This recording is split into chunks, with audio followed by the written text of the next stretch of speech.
Assalomu alaykum hurmatli xaridorlarimiz. Ugaloy uy bozori kuzatib boruvchilari. Bunimiz razmeri 240 ga 1,5 bo'lgan. Ichlari 100% sasna, 100% laminatdan tayyorlangan va mexanizmlik. Taylariga bemalol og'ir mahsulotlarni sosalang bo'ladi.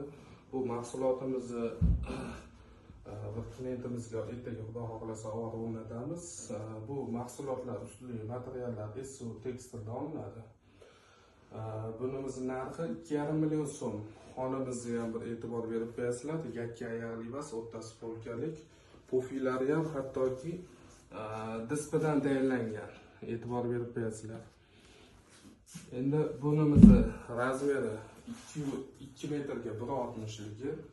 Ichlari teraydan ishlangan, reykalari ichlari dispi. Xonamiz razmeri shu holatda, faqat oyog'i yo'qligini hisobiga mashq holatga qo'yib berganmiz. 2 dona tabretkasi bor. Bu D bilan tayyorlangan. Ochiq oydin aytimlar bizda. Razmeri 2 ga 1,60 mahsulotimiz mo'yshi materiallarda.